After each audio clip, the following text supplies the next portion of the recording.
இந்த குடந்தை மாநகரில் மிக அற்புதமான ஒரு சாதனை இன்றைய திராவிடர் கழகத்தினுடைய பொதுக்குழு கூட்டமும், அந்த கூட்டம் முடிந்த பிற்பாடு இங்கே காங்கிரஸ் தலைவர் அவர்கள் சுட்டிக்காட்டியதை போன்ற ஒரு அண்மை காலத்தில் பேரணிகளே நடக்காது என்று நினைத்த நேரத்தில் தானே எழுந்த கரிஞ்சட்டை பேரணி இந்த நகரத்தை உலுக்கி இருக்கிறது என்று சொல்லக்கூடிய அந்த பேரணி, அதற்கு அடுத்தபடியாக இந்த கருத்து ஊரணி, அதுதான் மிக முக்கியம். ஊரணி நீர்நறிந்தற்றேவாம் பேரறிவாளன் திரு என்று வள்ளுவர் அவர்கள் சொன்னார். அப்படிப்பட்ட ஊரணியாக இங்கே ஒவ்வொருவரும் ஊற்று கருத்துக்களாக சொல்லியிருக்கிறார்கள். இது ஒரு அற்புதமான கருத்தரங்கமாக ஒவ்வொருவருக்கும் நல்ல அளவிற்கு அரசியல் கல்வியை யதார்த்த நிலையில இருந்து எவரும் விளங்கிக் கொள்ளக்கூடிய அளவிற்கு அற்புதமான தீர்மானங்கள், அந்த தீர்மானங்களை விளக்கி தீரம் மிக்க பொழிவுகள், இவைகளையெல்லாம் சொல்லி இங்கே சிறப்பாக இருக்கக்கூடிய இந்த குறுகிய காலத்தில் தலைமை கட்டளையிட்டது என்று எடுத்துக்கொண்டு கொஞ்சம் கூட முகசொலிப்பில்லாமல் முகமலர்ச்சியோடு அத்துணை தோழர்களும், இயக்க தோழர்கள் மட்டுமல்ல, கூட்டணி தோழர்கள் மட்டுமல்ல, பொதுமக்களும் நகர மக்களும் இணைந்து ஒரு பெரிய வெற்றியை தந்திருக்கிறீர்கள். அதற்கு முதலில் திராவிடர் கழகத்தின் தொண்டர்களுக்கு தொண்டன், தோழர்களுக்கு தோழனாக இருக்கிற நான் என்னுடைய அன்பான தலைவணங்கி உங்களுக்கு நன்றி செலுத்த கடமைப்பட்டிருக்கிறேன். குழந்தை ஒரு மறுமலர்ச்சியை, ஒரு எழுச்சியை ஏற்படுத்தி இருக்கிறது. இன்றைக்கு எங்களுக்கு மட்டுமல்ல, எல்லோருக்கும், எதிரிகளுக்கு இது ஒரு பாடமாக அமைந்திருக்கிறது என்பதுதான் மிக முக்கியம். அப்படிப்பட்ட இந்த அருமையான நிகழ்ச்சிக்கு தலைமையேற்றிருக்கக்கூடிய மாவட்ட தலைவர், செயல் வீரர், பெயரிலே மட்டும் நிம்மதி இல்லை, அவருடைய உழைப்பினாலே நாட்டுக்கே நிம்மதி, இயக்கத்திற்கே நிம்மதி என்று சொல்லக்கூடிய அளவிற்கு இருக்கிற வழக்குரைஞர் தோழர் நிம்மதி அவர்களே, வரவேற்புரையாற்றிய மாவட்ட செயலாளர் அருமை தோழர் செயல் வீரர் துரைராஜ் அவர்களே, கழகத்தினுடைய துணைத் தலைவர் மானமிகு கவிஞர் கலிபூங்குன்றன் அவர்களே, சட்டப்பேரவை உறுப்பினரும் எங்கள் வீட்டு பிள்ளை என்று நாங்கள் மகிழ்ச்சியோடு எப்போதும் உரிமையோடு கொண்டாடுகிற நேரத்தில் எங்கள் பிள்ளைகள் பல ரூபத்தில் இருப்பார்கள். வெள்ளை சட்டையாகவும் இருப்பார்கள், இருந்தாலும் வெள்ளை மனதோடு இருக்கிறார்கள். அதுதான் ரொம்ப மிக முக்கியமானது. ஆகவே சட்டையை பற்றி நாங்கள் அதிகம் கவலைப்படுவதில்லை, சட்டை செய்வதில்லை என்று நான் சொல்ல மாட்டேன், கவலைப்படுவதில்லை என்பதுதான் மிக முக்கியமானது. அப்படிப்பட்ட அருமையான எங்கள் குடும்பத்து பிள்ளை அவர், எங்கிருந்தாலும் எங்கள் பிள்ளை, அவ்வளவுதான். அந்த பாச உணர்ச்சியை அவர் என்றைக்கும் தள்ளிவிட முடியாது, நாங்களும் விட்டுவிட முடியாது. அப்படிப்பட்ட அருமை சகோதரர் மானமிகு இங்கே செயல் வீரர் சட்டப்பேரவை உறுப்பினர் அன்பழகன் அவர்களே, மிக சிறப்பாக எதிர்கட்சியினுடைய பணியை தோழமை கட்சியாக இருந்து தன்னுடைய கடமையை மறவாது செய்யக்கூடிய ஒரு எடுத்துக்காட்டான சட்டமன்ற உறுப்பினர் இருக்கிறார் என்றால் அவர்தான் நம்முடைய மனிதநேய கட்சியினுடைய மாபெரும் தலைவர் பேராசிரியர் MS ஜவஹர்லா அவர்கள். பாபநாசம் தொகுதியில அவர் இங்க வந்து நின்று வெற்றி பெற்றார். மிகப்பெரிய அளவுக்கு திராவிட முன்னேற்ற கழகம், திராவிடர் கழகம் இரட்டை குழல் துப்பாக்கிகளாக இருந்தால் எதையும் சாதிக்க முடியும் என்பதற்கு பாபநாசம் தொகுதியே ஒரு பெரிய எடுத்துக்காட்டு, மிகப்பெரிய. அதுல ஐயா தங்கராசு அவர்களை பற்றி, நூற்றாண்டு விழா நாயகரை பற்றி சொன்னார். இங்கே இன்றைக்கு வர இயலவில்லை. நம்முடைய ஐயா, நம்முடைய மிக முக்கியமாக அந்த இடத்துல இருந்து மாநிலங்களவையில இருக்கக்கூடிய நம்முடைய நாடாளுமன்ற உறுப்பினர் அவர்கள், அவர் பல பேர் சொன்னாங்க, அவர் ஒத்துழைக்க மாட்டார், அவருக்கு இடம் கிடைக்கிறார் அப்படின்னா அந்த பணமே கிடையாது. இந்த இயக்கத்தை பொறுத்தவரை எந்த இடத்தில நின்றாலும் அந்த தலைமைதான் இருக்கிறது. அங்கே மிகப்பெரிய அளவுக்கு திராவிடர் இயக்கம்தான் வெல்ல வேண்டும், அவர்களால் அடையாளம் காட்டப்பட்டவர்களுக்கு நாங்கள் இருப்போம். அது கம்யூனிஸ்ட் கட்சியா அல்லது விடுதலை சிறுத்தைகளா அல்லது மனிதநேய கட்சிகளா என்பது கிடையாது என்ற உணர்ச்சியை நிரூபிக்கக்கூடிய அளவிற்கு நம்முடைய ஐயா அவர்கள் அதை சிறப்பாக செய்தார்கள். இன்றைக்கு அவர்கள் நாளைக்கு வருகிறார்கள், இன்றைக்கு எடுத்து சொன்னார். மிக முக்கியமான நாடாளுமன்ற உறுப்பினர்கள். ஏன்னா இப்ப பாராளுமன்றம் நடக்குது. ஆனா பாராளுமன்றத்துக்கு போனவர்கள்லாம் பட்ஜெட்டை எதிர்பார்த்து தான் போனார்கள். ஆனால் இப்ப எல்லாரும் அங்க சந்திக்கிறது பட்ஜெட்டை எதிர்பார்த்து போயிருக்கிறார்கள். பட்ஜெட்டை பத்தி பேசுவார்கள் நினைத்தா எல்லாரும் திரும்பி பட்ஜெட் அங்கே இருக்கிறார். பட்ஜெட்டா அப்படிங்கிறது ஒரு பெரிய வராதமா இருக்கக்கூடிய அளவுக்கு இன்றைக்கு ஃபெவிகால் பட்ஜெட் அல்ல, இது மிக முக்கியமா இருக்கிறதுக்கு பட்ஜெட் அதுதான் மிக முக்கியம். உழுது கொண்டே இருக்கிறது. அது அந்த சுவர் மட்டுமா ஒழுகை, ஆட்சியே ஒழுகை, அதுதான் மிக முக்கியமானது. அதுக்கு ஓட்டை அடைக்கக்கூடிய ஒரே சக்தி இந்தியா கூட்டணியில தான் இருக்கு. அது எதிர்க்கட்சி தலைவர் ராகுல் கணக்கே இங்கே எங்களுடைய ஒப்பற்ற முதல்வர், திராவிட மாடலுடைய ஒப்பற்ற முதல்வர் ஸ்டாலின் அவர்கள், மிக முக்கியமா முத்துவேல் கருணாநிதி ஸ்டாலின் அவர்கள். இங்கே தென்னாட்டில இருந்தா கிளம்பும் அந்த சூரிய கதிர்கள் இன்னும் வேகமாக எல்லா இடங்களிலும் பரவும் என்று சொல்லக்கூடிய அளவில் இருக்கக்கூடிய வாய்ப்பு.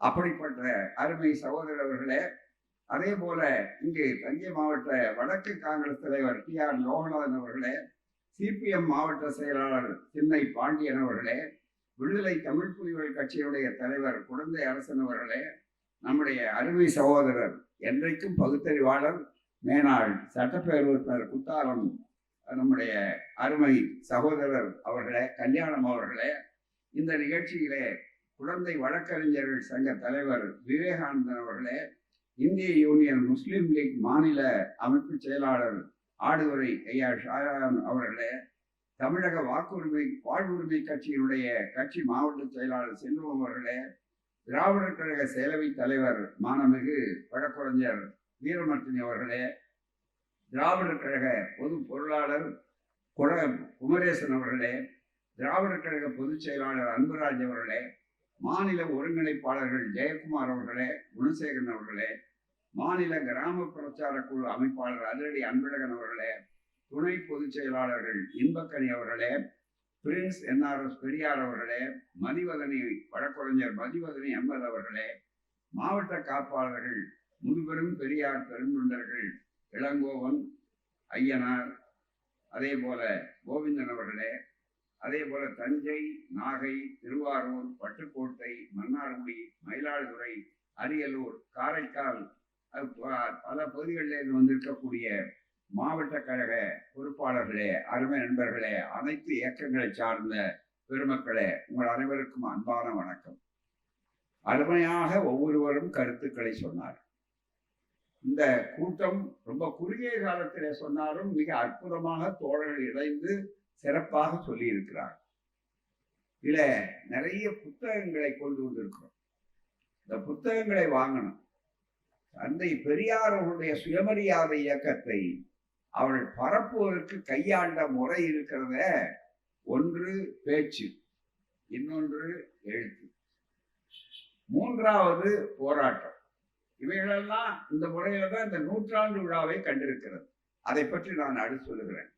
அதற்கு முன்னால ஒரு கருத்து, ஐயா ராஜகிரி தங்கராசு போன்ற தொண்டர்களால் தான் இந்த மேடை இவ்வளவு உயரமாக அமைக்கப்பட்டிருக்கிறது. அவருடைய உழைப்பு தான் இந்த மேடையை உயர்த்தி இருக்கிறது, உயரமாக காட்டி இருக்கிறது. ஒரு காலத்துல நாங்கெல்லாம் பெஞ்சை தூக்கி போட்டு அது மேல என்ன பேசுறவங்க. அது என்னை பொறுத்த வரையில உங்களுக்கு எல்லாம் தெரியும், எனக்கு பெஞ்சை விட மேஜை தான் ரொம்ப பழக்கம். காரணம் என்ன, மேஜை மேலே ஏற்றி விட்டு தான் உயரம் தெரியாதுன்னு சொல்றதுனால, இதே ஆடுதுறையில பல ஆண்டுகள் 43, 44 முஸ்லீம் லீக் மாநாடு நடைபெற்றது. தந்தை பெரியாரும் அப்துல் ஹமீத் கான் அவர்கள் மேயரா இருந்தார் அந்த காலத்துல. இன்றைய இளைஞர்களுக்கே பல பேருக்கு ஹமீத் கான் யாருன்னு தெரியாது. மிக முக்கியமாக MLC-யாவும் இருந்தார் மிகப்பெரிய அளவிற்கு. அப்படிப்பட்டவர்கள்லாம் கலந்து கொண்ட இடத்துல அன்னைக்கு ஒரு படம் இருக்குன்னா, ஐயா பக்கத்துல உட்கார்ந்து இருக்கிற ஒரு சிறு பையன். அந்த படம் எடுத்ததே எங்கன்னா ஆடுதுறையில ஒரு மாடியில ஒத்தாந்து எடுத்தது தான். அதை எடுத்தவர் மாயவரத்துல வேணுகோபால் நாயுடு ஸ்டுடியோ என்ற பெயர் அவர் தான் எடுத்தார். அந்த படம் தான் இருக்கு. அவை இவ்வளவு பெரிய வரலாறு உண்டு. மிக முக்கியமாக அப்படிப்பட்ட ஒரு இயக்கம் இந்த இயக்கம் மிக பெரிய அளவிற்கு சமுதாயத்திலே மாற்றத்தை உருவாக்க வேண்டும் என்று வந்தால் நம்முடைய தொண்டர்கள் தோழர்கள் எப்படிப்பட்டவர்கள் என்பதற்கு அடையாளம் தான் இன்றைக்கு ஐயா ராஜகிரியாருக்கு நூற்றாண்டு விழாவை கொண்டாடு. ரொம்ப அழகா சொன்னார்கள். எல்லாருமே அவரை பற்றி சொன்னார்கள். பொருளாளர் குமரேசன் அவர்கள் அருமையா சொன்னார். அதை விட நம்முடைய சட்டப்பேரவை உறுப்பினர் அவர்கள் ஒரு வரலாற்று குறிப்பை அவர்கள் எப்போதுமே அவர்கள் எதையும் ஆய்ந்து தெரிந்து சொல்லக்கூடிய பொறுப்பான ஒரு தலைவர். அந்த வகையில நான் நினைத்து கொண்டிருந்த ஒரு கருத்தை அவர்கள் சொன்னார். யார் சொன்னாலும் முதல்ல அது மகிழ்ச்சி அடைய வேண்டிய விஷயம் என்னன்னா, ராஜகிரியார் அவர்கள் எப்படிப்பட்டவர்னா ஒரு நல்ல தொண்டர், தோழர், இயக்கத்துக்கு எடுத்துக்காட்டார் மட்டுமல்ல, இளைஞர்கள் யார் வந்தாலும் அவர்களை தட்டி கொடுத்து பிறகு கண்டிப்பாக நடத்தக்கூடியவர். அதுக்கு உதாரணம் அவரால் தயாரிக்கப்பட்டவர்கள் எப்படிப்பட்டவர்கள் என்பதற்கு இயக்கத்துல யாராலும் இருக்கிறாங்க. அது ஒரு பக்கத்துல. திராவிட முன்னேற்ற கழகம் இங்கேயே குழந்தை தளபதின்னு கருதப்பட்டவர் நம்ம கோசி மணி அவர்கள். அததான் அவர்கள் ஜவஹர்லால் அவர்கள் சொன்னார்கள், பேராசிரியர் அவர்கள். என்னன்னா, அவருடைய பேட்டியிலேயே ரொம்ப அழகா சொன்னார். நான் எப்படி திராவிட இயக்கத்துக்கு வந்தேன்னா, நான் ராமநாதபுரத்து பகுதியில இருந்து வந்து எல்லாம் வந்த உடனே நேரத்துல எங்க குடும்பம்லாம் அப்ப இளைஞனா இருந்து நான் வந்தபோது என்னை இந்த இயக்கத்தில், திராவிட இயக்கத்தில் ஈடுபட வைத்தது ராஜகிரியார் அவர்கள்தான். ராஜகிரியார் அவர்கள்தான் எனக்கு வழிகாட்டி இயக்கத்துக்கு அழைத்து கொண்டு வந்தவர் என்று சொன்னார். கடைசி வரையில இன்னைக்கு குழந்தையில இவ்வளவு சாதனைகள் நடந்தது. இந்த நவீன குழந்தையை பார்க்கிறோம்னா கோசிமணி அவர்களை நாம் மறந்து விட முடியாது. அவருடைய உழைப்பு, அவருடைய ஆற்றல், திறமை அத்தனையும் வைராக்கியத்தோடு இருக்கக்கூடியவர். கடைசி வரை ஒரே தலைமை, ஒரே எண்ணத்தோடு இருக்கக்கூடியவர். அப்படிப்பட்டவர் அவர்கள் ராஜகிரியார் அவர்களுடைய தயாரிப்பு. இது ஒண்ணு போதும். அதே மாதிரி எங்களுடைய தோழர்கள் யாரா இருந்தாலும் கண்டிப்பா இருப்பார். ஒரு தலைமை, ஒரு பொறுப்பு என்று சொன்னால், இங்கே சித்தார்த்தன் அவர்கள் மன்னார்குடி மாவட்ட தலைவர்கள் சொன்னதை போல அவருடைய தந்தையார் ஆர்பி சாரங்கன் அவர்கள் மாவட்ட தலைவர், இவர் செயலாளர். ரெண்டு பேரும் பார்த்தீங்கன்னா கணவன் மனைவி. ஊடாடக்கூடிய கணவன் மனைவி அல்ல. யாருடைய காதல் ரொம்ப அதிகமானது யார் மீதுன்னு சொல்ல முடியாத அளவிற்கு ஒன்றி போனவர்கள், அப்படி செயல்பட்டவர்கள் பூராமே. அந்த வகையில தான் நம்முடைய அன்பு அவர்களுடைய தந்தையார் ஐயா முதுபெரும் பெரியார் பெருந்தொண்டர், சட்ட எரிப்பு வீரர், பல ஆண்டு காலம் சிறைச்சாலையில இருந்து உடல்நல குறைவு அதனால ஏற்படுத்தப்பட்டவர் ஐயா கணபதி அவர்கள். அதே மாதிரி நம்முடைய ஐயா சுந்தரம் அவர்கள், அதே போல மாரிமுத்து அவர்கள், இப்படி என்று பல பேர் தமிழ்நாட்டில் இங்க குழந்தையில நிறைய ஒரு பட்டியல் உண்டு மிகப்பெரிய அளவிற்கு. அந்த காலகட்டத்திலே கூட அவர்கள் தன்னுடைய பணியை சிறப்பாக செய்தவர்கள். பெரியார் சுயமரியாதை பிரச்சார நிறுவனம் என்று இருக்கக்கூடிய பெரியார் அறக்கட்டளைக்கு ஐயா அவர்களுக்கு பின்னாலே பல பேர் வந்தார்கள் எங்களுக்கு உறுதுணையாக இருப்பதற்கு. அந்த உறுதுணையாக இருப்பதில் அவர்கள் பெரியார் அறக்கட்டளையுடைய துணைத் தலைவராக பல ஆண்டு காலம் இறுதியில மறைகின்ற வரையிலே இருந்தார்.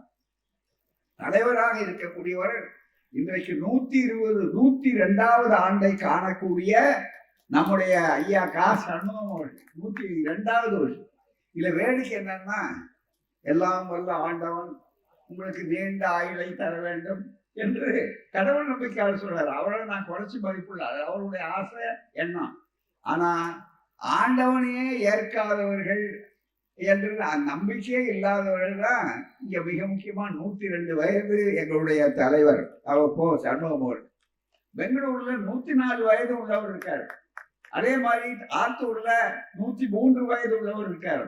ஏராளமா இருக்கிறார்கள். எனவே தந்தை பெரியார் அவர்களே சொல்வார்கள், ஆயுளுக்கும் கடவுளுக்கு சம்பந்தம் இல்லாது, மருத்துவத்தை பொறுத்தது, உடல்வாக பொறுத்தது, அறிவியலை பொறுத்தது, மருத்துவியலை பொறுத்தது என்று சொல்வார்கள். இருந்தாலும் மக்களுக்கு இருக்கிற நம்பிக்கையினால அப்படி அவர் சொல்வார். அந்த வகையில கூட அவர் தன்னுடைய கொள்கையை தீவிரமாக சொல்லி கடைசி வரையில ஐயா 100வது ஆண்டை நெருங்கி கொண்டிருக்கிற போதுதான் இயற்கையினுடைய கோணல் குத்தி அவரை நம்மிடமிருந்து பறித்தது. என்றாலும் அவர் மறைந்து விடவில்லை, நம் நெஞ்சங்களிலே நிறைந்திருக்கிறார் சொல்லக்கூடிய அளவிற்கு மிக சிறப்பாக இருக்கக்கூடிய அவர் ஒரு எடுத்துக்காட்டானவர். மக்கள் தொண்டர்களுக்கு அவர்கள் தலைவர் அவர்கள், துணைத் தலைவர்கள் சொன்னதை போல ஒரு கொள்கை, ஒரு தலைவன், கொள்கை, அந்த அமைப்பு, இந்த மூன்றுக்கும் ஒவ்வொருவரும் உண்மையாக இருக்க வேண்டும். எந்த அமைப்பில் இருந்தாலும் முதல்ல அந்த தலைவன், அந்த தலைவர் கட்டுப்பாடு. அதுதான் அங்க புத்தம் சரணம் கச்சாமி என்பதனுடைய தத்துவம் அதுதான். அதே மாதிரி தம்மம் சரணம் கச்சாமி கொள்கையில, அப்புறம் சங்கம் சரணம் கச்சாமி இந்த ஸ்தாபனத்துக்கு என்று அதைத்தான் சொன்னார். அப்படி எடுத்துக்காட்டாக இருந்த அவருக்கு இந்த நூற்றாண்டு விழாவில் வருகிற போது சுயமரியாதை இயக்க நூற்றாண்டுல அவருக்கு நூற்றாண்டை கொண்டாடும். ஏனென்றால் இந்த சுயமரியாதை இயக்கம் அப்படிப்பட்ட பல தொண்டர்களை நாம் சந்தித்திருக்கிறோம். இங்கேயே குழந்தை வெட்டார்கள் எடுத்துக்கொண்டால் தாராளம் ஜி.என். சாமியிலிருந்து ஏராளமா சிங்காரவிலிருந்து ஏராளமா என்னால பட்டியல் சொல்ல முடியும். ஆனா அந்த பட்டியலை படிச்சாலே நேரம் வலிப்பாயிடும். நீங்கள் எல்லாம் காத்து கொண்டிருக்கிற பல்வேறு செய்திகள், 10 தீர்மானங்கள், இவர்கள் செய்திகள் எல்லாம் எடுத்து மிக தெளிவாக சொன்னார். ஆகவே அவருடைய நூற்றாண்டு என்பது அவரை நினைவு கூறுவதற்காக மட்டுமல்ல. இளைஞர்களே, உங்களுக்கு சுயமரியாதை பாடங்கள் தெரிய வேண்டுமானால் இப்படிப்பட்டவர்கள் தான் பாடங்களாக இருக்கிறார்கள். எனவே அவர்கள் வெறும் படங்களாக நமக்கு தெரியவில்லை, பாடங்களாக இருக்கிறார்கள் என்பதை எடுத்து சொல்வதற்காகத்தான் இந்த நூற்றாண்டு விழாவை கொண்டாடுகிறோம். அவருடைய குடும்பத்தில் இங்கே வந்திருக்கிறார்கள். பூவான் இங்கே இருக்கிறார், பாண்டியன் இன்னொரு பக்கத்துல இருக்கிறார், மருமகள் இருக்கிறார், இப்படி மற்றவர்கள் எல்லோரும் இருக்கிறார். இருந்தாலும் அவர்கள் குடும்பம் என்று நான் சுட்டி காட்ட விரும்பல. ஏன்னா நாங்க எல்லாரும் ஒரே குடும்பம் தான், அதுல ஒரு சந்தேகமே இல்லை. என்ன கேட்டா, இரத்த உறவுகளை விட கொள்கை உறவுகளுக்கு தான் பலமான சக்தியும் அது பிரிக்கப்பட முடியாத உணர்வும் உறவும் மிக தெளிவாக இருக்கும். ஆகவே இந்த விழாவை கொண்டாடக்கூடிய அளவிற்கு வந்ததன் மூலமாக நூற்றாண்டு என்பதை மிகப்பெரிய அளவிற்கு ஒரு கொள்கை நூற்றாண்டாக இருக்கு. அதே மாதிரி அடுத்தபடியாக சுயமரியாதை இயக்கத்துடைய நூற்றாண்டு. ரொம்ப சுருக்கமா சொல்ற, நேரம் இல்லாத காரணத்தினால மணி 9 ஆகிவிட்டது. அதிகமா ஒரு 20 நிமிடம் 25 நிமிடம் பேசலாம். அந்த நேரத்துல நான் உரையை சுருக்க விரும்புகிறேன். எப்ப தந்தை பெரியார் சொன்னார் ஒரே வார்த்தையில, உலகத்தில் இருக்கிற எத்தனை அகராதிகளை நீங்கள் எடுத்து போடுங்கள். பெரியார் சவால் விடுற மாதிரி எழுதுறார். அதுல உலகத்தில் உள்ள அத்தனை அகராதிகளையும் எடுத்து போடுங்க. எந்த இடத்துலயாவது சுயமரியாதை அப்படிங்கிறதுக்கு ஈடான ஒரு சொல், வேற ஒரு சொல்லை போடலாம்னு சொன்னா அதுக்கு ஈடு காட்ட முடியுமான்னா முடியாது. காரணம், செல்ஃப் ரெஸ்பெக்ட், சுயமரியாதைங்கிற வார்த்தை தான் மனிதர்களை அடையாளப்படுத்துவது. அது மனிதர்களுக்கு மட்டுமே இருப்பது. மனிதர்களுடைய அடையாளம், சரியான அடையாளம் என்னன்னா அதுதான் அந்த மனிதர் அழகா இருக்கிறாரா இல்லையாங்கிறது கூட அவருடைய அளவுகோல்ல வித்தியாசமானது. மானமும் அறிவும் மனிதருக்கு அழகு. அழகுன்னா ஒப்பனையில இல்லை, அழகுன்னா மற்றவைகள்ல இல்லை. மானமும் அறிவும் மனிதருக்கு அழகு. அந்த மானமும் அறிவும் உண்டாக்குவதுதான் இந்த இயக்கத்தினுடைய வேலை. சமத்துவம், சுதந்திரம், அதே போல சகோதரத்துவம், இது அத்தனையும் உண்டாக்கி நம்ம எல்லாம் இன்னைக்கு ஒருங்கிணைந்து இருக்கிறோம் என்று சொன்னால், இங்க பல ஜாதி பிறக்கும் போதே உலகத்தில் வேறு எங்காவது சுதந்திர நாட்டில் பெரியார் ஒரே கேள்வி கேட்டார். இன்னமும் அந்த கேள்விக்கு நேர்மையான நாணயமான விடை கிடைக்கவில்லை. சுதந்திர நாட்டில் சூத்திரன் இருக்கலாமான்னு கேட்டார். சுதந்திர நாட்டில் பார்ப்பான் இருக்கலாமா, பறையன் இருக்கலாமா, சூத்திரன் இருக்கலாமா என்று மிகப்பெரிய அளவிற்கு எடுத்து சொன்னார். மிகப்பெரிய அளவு. எவ்வளவு பெரிய வாய்ப்புகள் நினைத்து பாருங்கள் தோழர்களே. எங்களுடைய தோழர்களுடைய உழைப்பு என்பது இருக்கிறத இந்த கேள்விக்காகத்தான் உழைத்தார். எந்த பட்டம் பதவிக்காக அல்ல. எங்களுக்கு தெரியும், நாங்கள் போக மாட்டோம். ஆனா யாரை அனுப்புனா அந்த இடத்துல சரியா இருக்கணுமோ அவர்கள் அடையாளம் காட்டணும். எனக்கு மற்றவங்க சொல்ற மாதிரி பொறுப்பு இல்லாம நாங்க அரசியலுக்கு போகாதவர்கள் தான். அதே நேரத்துல தெளிவாக சொன்னோம், பல மேடைகள்ல சொல்லியிருக்கோம். ராமன் ஆண்டாள் என்ன, ராவணன் ஆண்டாள் என்னன்னு ஒரு பழமொழியை சொன்னான். அந்த மாதிரி பொறுப்பு இல்லாத பதில் சொல்லி நாங்க பழக்கப்பட்டோம்ல. ராமன் ஆண்டால் அந்த ஆட்சி நிலைக்காது. அதுக்கு வடக்கே ராமனை கூப்பிட்டவர்கள்னா இன்னைக்கு என்ன ஆளுக்குன்னா மைனாரிட்டி அரசா உட்கார்ந்து இருக்கிறாங்க. அயோத்தியில கூட அவர்கள் வெற்றி பெற முடியல. அதுதான் மிக முக்கியம். மிகப்பெரிய அளவிற்கு போன இடமெல்லாம் போயிடுச்சு. தமிழ்நாட்டுல மட்டும்தான் இங்க இருக்கிறார்கள் சொல்லி இங்கே கிளம்பி பார்க்கிறார்கள் சொல்லுகிறார்கள். அங்கே மட்டுமல்ல, ராவணன் என்று சொன்னால் தந்தை பெரியார் பேசுற பாடு வடநாட்டுல போய் பேசுறாரு. பேசின உடனே முதல்ல எதிர்த்தாங்க. எதிர்த்த உடனே ஐயா பேசி முடிச்ச உடனே அண்ணா அவர்கள் அழகாக அதை எழுதி இருக்கிறார்கள். ஹரித்வார்ல ஐயாவோட அண்ணா போனார். அந்த பேச்செல்லாம் பார்த்தோன்னே எனக்கே அங்க இந்த கூட்டத்துல போகிறாரு, இவ்வளவு எதிர்ப்பு இருக்குமே என்ன ஆகும் என்று சுயமரியாதை கருத்துக்களை சொல்றாரு என்று அண்ணா அவர்கள் வேடிக்கையாக சொன்னார். அந்த கங்கை புறம் மணல் வெளி காற்றடிக்கிறது, சில் என்று குளிர் இருக்கிறது, நடந்து போறான், வா நடந்து போலான்னு பொன்னிற மேனி வெண்ணிற தாடி, அந்த புத்தரின் புன்னகைன்னு ஒரு கட்டையில எழுதுவாரு அண்ணா அவர்கள். நான் நடந்து போறாரு, வேகமா தடியை வச்சு கொண்டு வேகமா போறாரு. வேகமா போற நேரத்துல சால்வையை போட்டிருக்காரு. மிக முக்கியமா அங்க ஏராளமான சாமியார்கள் உண்டு. பெரியாருக்கு தாடி இருக்கிற காரணத்தால ஒரு பெரிய சாமியார் போட்டிருக்குன்னு பொத்து பொத்துன்னு கீழே விழுந்துகிட்டு இருக்கிறான். அங்க யாரை பார்த்தாலும் தாடி வச்சவங்கள சாமியார்னா பொத்து பொத்துன்னு விழுந்து கும்பிட்டுட்டே இருந்த அந்த போய் கொண்டிருக்கிறாங்க. எனக்கு என்ன அழைச்சிட்டு போன தந்தை பெரியார் ரொம்ப குளிரா இருக்குன்னு சொல்லி எனக்கு நல்ல கம்பளி கோட் வாங்கி கொடுக்கல. நான் அப்படியே போயிட்டேன். அதனால எனக்கு ரொம்ப குளிர் அதிகம். அதனால நான் வெறும் சட்டையை போட்டுக்கிறதுனால பின்னால எனக்கு குளிர் தாங்க முடியாத கையை ரொம்ப நெருக்கி கட்டிக்கிட்டு இருந்தேன். இப்போ பின்னால கட்டிக்கிட்டே போறேன். மிக முக்கியமா அதை பார்த்த உடனே சொல்றான், ரொம்ப பெரிய சாமியார் இவரு, இல்லைன்னா இந்த சிஷியன் இவ்வளவு பயபக்தியோட பின்னால போவானா அப்படின்னு சிஷியனை பார்த்து என் காலிலையும் விழுந்தான். அவர் காலில் விழுந்தது மட்டுமல்ல, அந்த சாமியாரே அவ்வளவு பெரிய ஆளுனா அவன் எவ்வளவு பயபக்தியோட இந்த சிஷிய கையை கட்டிக்கிட்டு ரொம்ப நெருங்கி, எனக்கு குளிர் தாங்க முடியல, அதனால நான் கட்டியிருக்கேன். எனக்கு அவனுக்கு புரியல, அவனுக்கு மொழி தெரியாது, எனக்கு அவன் மொழி தெரியாது. ஆகவே நான் ரொம்ப இறுக்கி கட்டிக்கிட்டு இருக்கிறதுனால பொத்து பொத்துன்னு அவர் காலில் ஒண்ணுதான் சரி தாடியா இருக்குதுன்னு. என் காலில் ஏன் விடுறான்னா அவ்வளவு பெரிய சாமியா இருக்கிறது இவனை பார்த்தாதான் தெரியுது.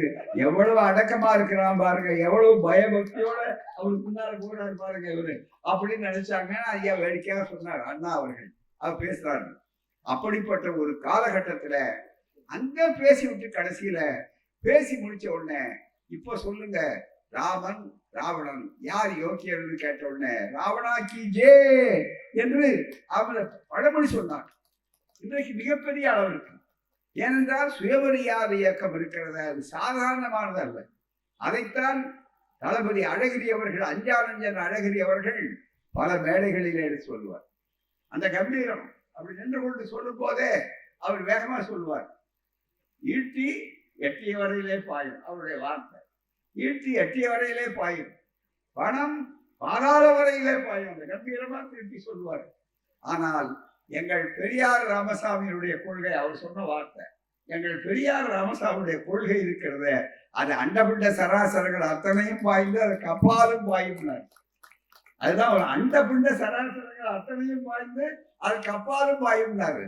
இப்போ புரிஞ்சிருச்சு. மிக முக்கியமாக இனிமே அது போக வேண்டிய இடம் விண்வெளிதான். அவருடைய கருத்து முன்னால போயிடுச்சு. ஏன்னு கேட்டா இதுவரையில பித்தாய் பெருசூடி பெருமானேன்னு சிவபெருமான் தலையில தான் சந்திரன் இருக்கான்னு சொன்னாங்க. இல்ல இல்ல, அங்க கொண்டு போய் ஆம்ஸ்ட்ராங் காலை வச்சு அன்னைக்கே அவங்க சிவபெருமான் தலையில காலை வச்சிருக்க முடியாது, சந்திரன் காலில தான் வச்சாருன்னு சொன்ன உடனே மிக முக்கியமான அந்த அளவிற்கு அறிவியல் வளர்ந்து விட்டது. ஆகவே சுயமரியாதை இயக்கம் தோற்றதே கிடையாது. சுயமரியாதை இயக்கம் கருத்துக்களை பெற்றிருக்கிறது. சுயமரியாதை இயக்கத்துக்கு தான் நூற்றாண்டு, சாதாரணமான நூற்றாண்டு அல்ல. ஒன்றே ஒன்று சொல்லுகிற நண்பர்களே, நிறைய செய்திகள் தீர்மானத்தை பற்றி சொன்னார்கள். ஒன்றே ஒன்றை கேட்கிறோம், இந்த கேள்விகளுக்கு விடையளிக்கட்டும் நேர்மையானவர்கள். சுயமரியாதை இயக்கம் என்று தந்தை பெரியார் அவர்களாலே உருவாக்கப்பட்ட அறிவுக்கு விடுதலை கொடுக்கிற இயக்கம், சுதந்திர அறிவு. ஏன், எதற்கு, எப்படி, யாரையும் அவள் கடவுள் மறுப்பு அவருடைய நோக்கம் அல்ல. அடிப்படையில அவருடைய நோக்கம் மற்றது இல்லை, சமத்துவம். மனிதன் மனிதனாக மதிக்கப்பட வேண்டும். அந்த மனிதன் மனிதனாக மதிக்கப்படக்கூடாததுக்கு குறுக்க எதையெல்லாம் எடுத்து போடுறானோ அதையெல்லாம் விலக்கி தள்ளணும் நம்முடைய பயணத்துக்கு என்று சொல்லுகிற நேரத்தில் அவர் சொல்றார், இதனுடைய அறிவுக்கு. நான் பேசும்போதே தந்தை பெரியார் மாதிரி நம்பு நம்பு நம்பு என்று சொன்னது கிடையாது. சிந்தித்து பாருங்கள், ஏற்றார் நான் சொல்றதையும் சேர்த்து நம்பாதீர்கள். உங்களுடைய அறிவு என்ன சொல்லுகிறது? முதல்ல அவருடைய உரையை ஆரம்பிக்கும் போதே, 3 மணி நேரம் உரையை ஆரம்பிக்கும் போதே தந்தை பெரியார் நான் சொல்றது நம்பாதீங்கன்னு ஆரம்பிப்பார். உங்க அறிவு என்ன சொல்லுறதுன்னு கேளுங்க பாரு. இவ்வளவு அறிவு சுதந்திரத்துக்கு ஆரம்பத்துல கொடுத்து முடிக்கும் போது அதான் சொல்லுவாரு. இப்படி இருந்த தலைவர்கள் யாராவது மக்கள் மத்தியில மாலை நேர வகுப்பாக அண்ணா அவர்கள் சொன்னதை போல நடத்தி இருக்கிறார்களா எண்ணி பார்க்க வேண்டும். அப்படி பிரச்சாரம் பிரச்சாரம் பிரச்சாரம் செய்தனால்தான் நண்பர்களே இன்றைக்கு நாமெல்லாம் இவ்வளவு பெரிய விழிப்புணர்வை பெற்றிருக்கிறோம். பெரியாருடைய சுயமரியாதை இயக்கத்துல உறுப்பினர்களாக சேராதவர்களாக பலர் இருக்கலாம். எல்லாரும் சேர்ந்தாங்கன்னு சொல்ல முடியாது. பல கட்சிகளில் இருக்கலாம், அது மட்டுமல்ல பல தலைவர்களாக இருக்கலாம். ஒரு முறை அழகாக அண்ணா முதல்வரான உடனே சொன்னாரு, தமிழ்நாட்டின் தலைவர்கள் எல்லாம் யார் என்று சொன்னால் அவர்கள் எந்த கட்சியில இருந்தாலும் தந்தை பெரியாரின் கொள்கை புகழின் சிதறல்கள் என்று சொன்னார். அவ்வளவுதான். அந்த கொள்கையினுடைய சிதறல்கள், அந்த புகழின் சிதறல் தான். அவர்கள் வெவ்வேறு கட்சியில் இருப்பாங்க, கம்யூனிஸ்ட் கட்சியில் இருப்பாங்க, இன்னொரு கட்சியில இருப்பாங்க, எதுல வேணாலும் இருப்பாங்க, காங்கிரஸ்ல இருப்பாங்க அப்படின்னு.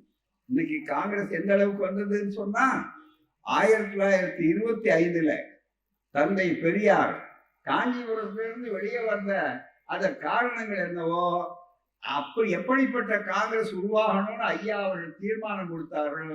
அந்த காங்கிரஸ் தான் இன்றைக்கு ராகுல் காந்தி அவருடைய தலைமையில இருக்கக்கூடிய இன்றைய காங்கிரஸ். அதனாலதான் என்ன பண்றாங்க, ராகுல் காந்தியுடைய ஜாதி ஆராய்ச்சி பண்ண ஆரம்பிச்சிட்டாங்க. வேணா பந்து அடிக்க முடியலன்னா கால் அடிப்பான், அவ்வளவுதானே தவிர அறிவு, அவ்வளவுதான் அறிவு மட்டும் மிக முக்கியமா. அவருடைய ஜாதிய என்ன, ஜாதியற்றவன் உரிமை கேட்க கூடாதா? நாங்கெல்லாம் ஜாதியற்றவர்கள் தான் மிக முக்கியமா. எங்களுக்கு என்ன உரிமைன்னு பேசக்கூடிய உரிமை கிடையாதா? எனவே இந்த ஜாதியில இருந்தாதான் பேச முடியுமா? காரணம் என்னன்னா அவளுக்கு பதில் சொல்ல முடியல. அவர் கேள்வி கேட்டார் மிக முக்கியமா. அவர் சொல்லும் போது நளினத்தோட ஒரு எதிர்கட்சி தலைவர் தான் சொல்றாரு. காரணம் என்ன? பெரியார் வாழை, பெரியார் மண் எவ்வளவு புரிந்தவர் சொன்னாரு.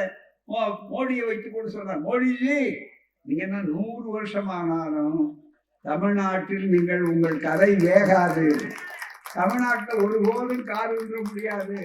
காரணம் என்னன்னா பெரியார் மண் என்று சொன்னார். இந்த பெரியார் மண் என்று சொன்னார்.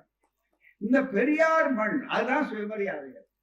சுயமரியாதைகளுடைய தாக்கம் என்னன்னா பெரியார் மண். அதென்னங்க பெரியார் மண் அப்படின்னு கேட்பான் பொறாம மிகப்பெரிய அளவிற்கு. அதுக்குதான் ரொம்ப சுருக்கமான விளக்கம் சொல்றேன். ஒரே ஒரு சிந்தனை என்னன்னா, பெரியாருடைய சுயமரியாதை இயக்கம், அரசியல்லாம் அப்படி இருக்கட்டும், பெரியாருடைய சுயமரியாதை இயக்கம், பெரியாருடைய கொள்கைகள், பகுத்தறிவு கொள்கைகள், சுயமரியாதை கொள்கைகள், ஏன், எதற்கு, எப்படி, எங்கே, எதனால் என்று கேட்கக்கூடிய, கேள்வி கேட்கக்கூடிய அந்த இயக்கம் இருக்கிறத, அந்த இயக்கத்தினுடைய தாக்கத்தினாலே பயன்பெறாதவர்கள் யாராவது ஒரு குடும்பம் உண்டா தமிழ்நாட்டில்? சொல்லுங்கள். நேரடியாக எனக்கு தெரியாது, கன்சென்ட் போட்டுட்டு இருக்கணும்னு அவசியம் இல்லை, நேரடியா உத்தரவு பெறணும்னு அவசியம் இல்லை.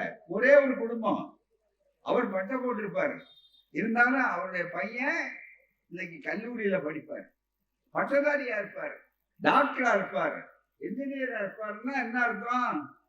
சுயமரியாதை இயக்கம் வெற்றி பெற்றிருக்கிறன்னு அர்த்தம். பெரியார் வெற்றி பெற்றிருக்கிறார்னு அர்த்தம். பெரியார் மண் என்பதற்கு அதான் அடையாளம். சமூக நீதிய அனைவருக்கும் அனைத்தும், அதுதான் மிக முக்கியம். நல்ல அழகா சொன்னார் பேராசிரியர் ஜவஹர்லால் அவர் சொன்னார், சகோதரர் அவர்கள் சொன்னார், சமூக நீதி. இந்த சமூக நீதிக்கு விளக்கம் போது தந்தை பெரியார் எல்லாம் மக்களுக்கு விளங்கக்கூடிய வகையில சொல்லுவார். அனைவருக்கும் அனைத்தும், இதானே இந்த சமூக நீதி, சுயமரியாதை இயக்கம், சமத்துவம், 2 பேர் இருக்கமே. இன்னும் கேட்டா இந்த ஜாதி, இந்த மத வெறி எவ்வளவு தூரம் கொடுமை வச்சு ஒரு மதத்தை சொல்லி அந்த மதத்தின்படி நீங்க சூத்திரர்கள், அந்த வேதத்தின்படி நீ தொடக்கூடாதவன், படிக்க கூடாதவன். என்னைய அர்த்தம்? டாக்டர் புரட்சியாளர் அம்பேத்கர் கேட்டார், உலகத்திலேயே படிக்க கூடாதுன்னு சொன்ன ஒரே ஒரு மதம் ஆரிய மதம், வேத மதம், பார்ப்பன மதம், இந்து மதம் என்ற பெயரால படிக்க கூடாதுன்னு சொன்னான். வேற எந்த மதம்? எங்களுக்கு மதத்தின் மேல என்ன தனிப்பட்ட முறையில கோபம்? எந்த பார்ப்பனர் மீது எங்களுக்கு என்ன தனிப்பட்ட முறையில கோபம்? பெரியாருக்கு என்ன கோபம்? நாங்கள் எந்த காலத்திலும் வெறுப்பு பிரச்சாரம் செய்யல. அதுக்கு உதாரணம் இந்த ஒரு வார்த்தை போதும். மிக முக்கியமா அனைவருக்கும் அனைவரும், அனைவர் அனைத்தும் அனைவரும், அதுதான் மிக முக்கியம். அனைவருக்கும் அனைத்தும். இந்த அனைவருக்கும் அனைத்தும்னா என்ன?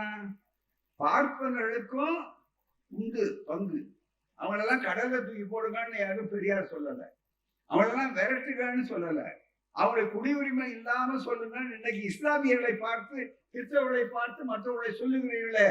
மனமற்ற மரக்கற்ற ஜந்துக்களை போல இந்த மண்ணிலே இருக்கிற இஸ்லாமிய சகோதரனும் சரி, கிறிஸ்தவராக இருந்தாலும் சரி, வேறு யாராக இருந்தாலும் இவங்க எல்லாம் ஒண்ணாங்க குத்துக்கு கீழே குதிக்கல, ஹெலிகாப்டர் இறங்கல. அவங்க ஒண்ணும் 4 தலைமுறைக்கு முன்னால 5 தலைமுறைக்கு முன்னால என்னவா இருந்தாங்க?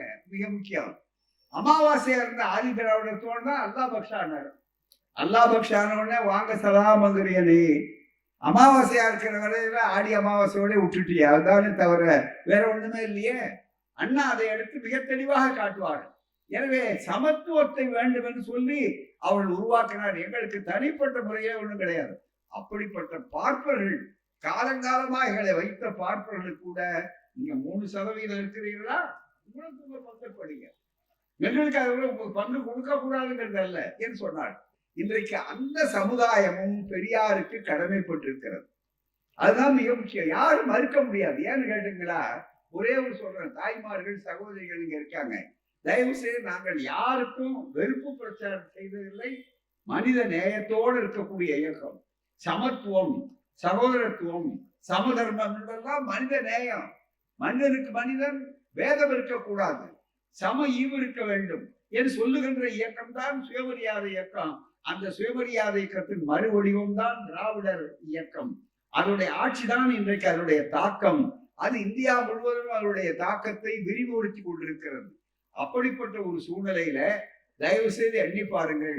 ஒரே ஒரு செய்தி தாய்மார்கள் சொல்றேன், இந்த இயக்கம் வந்ததுனால எங்களுக்கு மட்டும் லாபம் இல்லை, பெண்களுக்கு, எந்த பெண்களா இருந்தாலும் அவனுடைய மதம் என்ன சொல்லுது, நமோ சூத்திரர்கள். அது ஆரிய பெண்களாக இருந்தாலும் பார்ப்பனம் பெண்களாக இருந்தாலும் அவர்களை பற்றி சொல்லும் போது நமோ சூத்திரர்கள். இது நான் சொல்லலைங்க, மிக அக்னிகோத்திரம் தாத்தாச்சாரியார் அவர் சொல்றார். சமஸ்கிருத ஸ்லோகத்தை எடுத்து போட்டு அங்கே மிக முக்கியமாக சொல்லுகிறார், மிக தெளிவாக, பிராமண பெண்கள் உட்பட நமோ சூத்திரர்கள் என்று அழைக்கப்பட்டார். எனவே இந்த சூத்திரப்பட்டம் போகணும்னு சொல்லும்போது மனிதர்களை மட்டும் சொல்லல, பெண்களையும் சொன்னார். அப்படிப்பட்ட பெண்களுக்கும் சமத்துவ வாழ்வை கொடுக்கிற இயக்கம் சுயமரியாதை இயக்கம். எனவே அவர்கள் இன்றைக்கு எல்லாம் இன்னைக்கு எங்கேயாவது ஒரு சொல்றமே, 1 லட்சம் ரூபாய் பரிசு கொடுக்குறையா, நாங்க எங்கேயாவது எல்லா தோழத்தையும் வாங்கி கூட கொடுக்குறோம், 1 லட்சம் ரூபாய் பரிசு கொடுக்குறோம், எங்கேயாவது ஒரு இளம் மொட்டை பாப்பாத்திய காட்டுங்க பார்ப்போம்.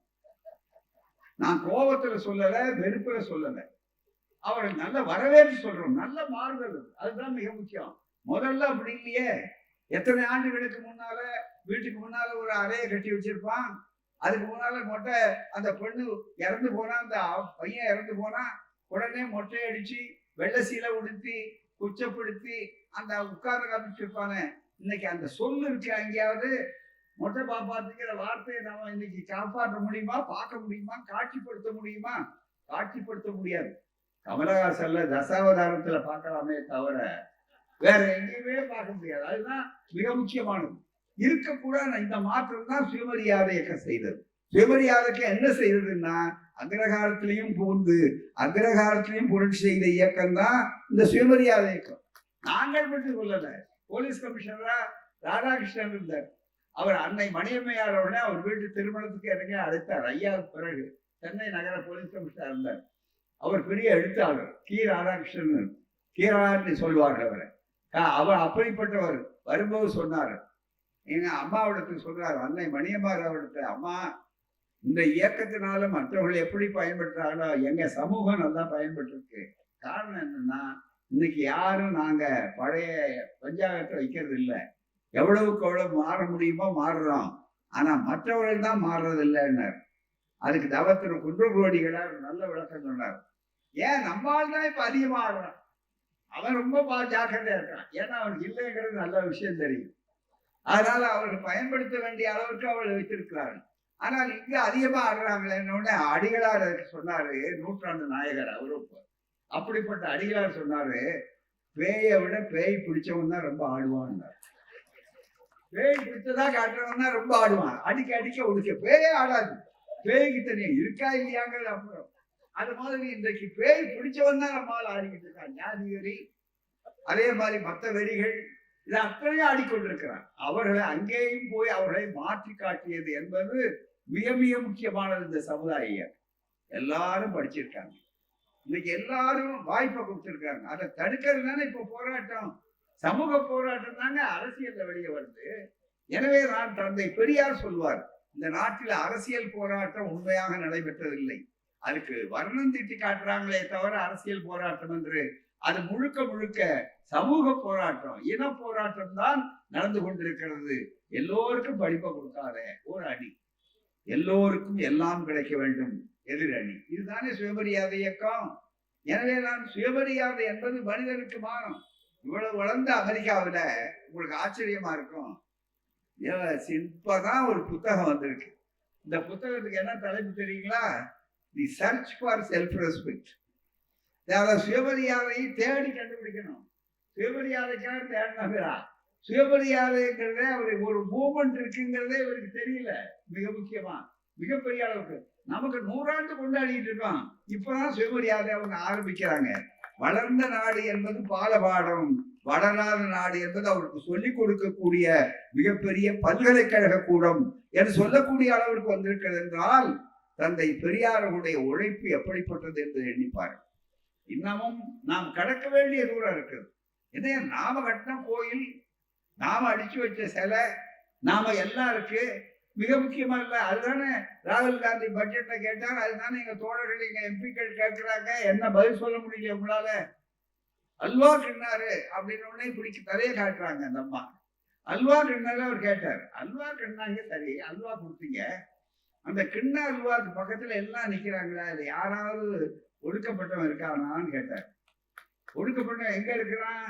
இங்க இல்ல, இந்த கிண்ணாம் பாருங்க, கிண்ணதுக்கு எல்லாத்தையும் கொண்டு வந்து போட்டான் பாருங்க, இந்த கரும்பு சர்க்கரை இதெல்லாம், அது புளியிற இடத்துல இருக்காங்க. அவனுடைய உழைப்பு தான் உங்களுக்கு அல்வா வருதுங்க. அவன் எங்க இருக்கிறான்? அவன் களிமண்ணா இருக்கான், வெளியில ஒருத்தர் இருக்கான். அதே மாதிரிதான் மிக அழகா சொன்னார். அம்பேத்கருக்கு சிலை வச்ச நேரத்துல சொன்னாரு, இவ்வளவு காலம் தாழ்ந்து வைக்கிறோமே பாராளுமன்றத்தில் சொன்ன போது விபி சொன்னார், எப்பவுமே கோயில்ல சிலை அடிச்சவனை உள்ள விட மாட்டான், அவன் ரொம்ப காலத்துக்கு பிறகுதான் இப்ப உள்ள நுழையிற மாதிரி. இப்ப நான் அம்பேத்கரை கொண்டு வந்து இப்பதான் பாராளுமன்றத்துக்குள்ளேயே விட்டுருக்கிறேன், அம்பேத்கர் சட்டம் எழுதினவர்களுக்கே என்று அழகாக விபி சிங் சொன்னார். எனவே சுயமரியாதை இயக்கம் என்பது மனித உரிமை இயக்கம், மனிதர்களுக்கு சமத்துவத்தை உருவாக்கக்கூடிய இயக்கம். அழகா சொன்னார். இன்னைக்கு அதுதான் இங்கே ஒரு சிறு கூட்டத்தோட போராடுறதா இருக்கலாம், ஆனா அது என்ஜின், அந்த என்ஜினை கண்டுபிடிச்சாச்சு. அது உலகத்துல எந்த இடத்துக்கு போனா எங்கெங்க எந்த பெட்டி எழுக்கணுமோ அது ஆகும். அது இன்னொரு நாட்டுக்கு போகும்போது கருப்பு வெள்ளையனுங்கிற போராட்டம் வரும், இன்னொரு நாட்டுல வேறு விதமான போராட்டமா இருக்கும். எல்லாவற்றுக்கும் சுயமரியாதை இயக்கம் தான் அடித்தளமாக இருக்கும் என்று அழகாக எடுத்து சொன்னார். தான் இந்து மதம் எங்கே போகிறதுன்ற புத்தகத்துல பெண்களை சொல்றாரு. நமோ சூத்திரர்கள், சரிபகுதி பெண்கள். பெரியாருடைய சிந்தனை கேட்கிறார், சரிபகுதி பெண்கள். அந்த பெண்களுக்கு உரிமை வேண்டாமா? அது இந்த ஜாதி பெண்கள், மேல் ஜாதி பெண்கள், கீழ் ஜாதி பெண்கள் தான் கிடையாது. பெண்கள் எல்லாரையும் ஒரே வகையில. எப்படி? முகத்துல பிறந்தவன், பிரம்மா தோல்ல பிறந்தவன், தொடையில பிறந்தவன், காலில் பிறந்தவன், தீர்ந்து போச்சு 4 வருடம். அதுக்கு கீழே 5வது ஜாதி, அவன் பஞ்சமன், எங்க சகோதரன், அவன் தான் தாழ்த்தப்பட்ட, அவன் தான் தலித், அவன் தான் மிக முக்கியம். அவன் உழைப்பு இல்லைன்னா நீ கையை வச்சிருக்க முடியாது சோத்துல, அப்படிப்பட்டவன். அதுக்கு கீழே இந்த 5 ஆட்சி, அதுக்கு கீழே அதுதான் கிரேடட் இன்இக்வாலிட்டி, படிநிலை ஜாதி. கீழே வரும்போது அதுக்கு கீழே எல்லா ஜாதி பெண்களும், அது பார்ப்பன பெண்களாக இருந்தாலும் உயர் ஜாதி பெண்களாக இருந்தாலும் அவர்கள் நமோ சூத்திரர்கள் சொல்லக்கூடிய அளவிற்கு இன்றைக்கு ஆக்கி வைத்திருக்கீங்கன்னா அதுதானே கேள்வி கேட்டது. எங்களுக்கு என்ன வேலைக்கு மேல போவோம், அது புரியாத நீ ஒப்புக்கொண்டிருக்கிற. ஆனா அதை காட்டி எங்களை தொடக்கூடாதுன்னு ஒதுக்கி வைத்தாயே. உலகத்துல எங்கேயாவது தொடக்கூடாது என்று சொல்லக்கூடிய ஒரு சமுதாயம் இருக்கிறதா? தொடக்கூடாதுன்னா வெளிநாட்டுக்காரனுக்கு என்ன விளங்கலீங்க. இப்ப சாதாரணமா அமெரிக்காவில அல்லது ஆஸ்திரேலியாவில தான் இப்ப அமைப்புகள் உருவாகுது. அந்த மக்கள் மத்தியில அங்க இருக்கிற நம்ம தோழர்கள், பெரியார் அம்பேத்கர் சிந்தனை வட்டம்னு இப்ப கூட ஆஸ்திரேலியாவில தொடங்கி வைக்கிறோம். ஞாயிற்றுக்கிழமை காலையில கூட போன வாரம். அப்ப அந்த மக்கள்ல ஒரு பெரிய பிரச்சனையை நம்ம தோழர் சொன்னாங்க. ஜாதியை கொண்டு வந்துட்டான் இங்க வந்தவங்க கூட. ஏன்னா மேல் ஜாதிக்காரன் இங்க உள்ள நுழைஞ்சி அப்ப உத்தியோகம் வந்துட்டான். இங்க வந்து அந்த ஜாதியை கொண்டு வந்து காட்டுறான். அவனுக்கு விளக்கி சொன்னான், இந்த மாதிரி கொடுமை இருக்குன்னு அங்க இருக்கிற வெள்ளைக்காரனுக்கு சொன்னா அவனுக்கு விளங்க வைக்கிறதுக்கே பெரிய கஷ்டமா இருக்கு. அது என்ன அன்டச்சபிலிட்டின்னா என்ன? அது எப்படி மனிதனுக்கு மனிதன் தொட்டா தீட்டுன்னு சொல்லுவான், அப்படி எனக்கு புரியலையேங்கிறான்.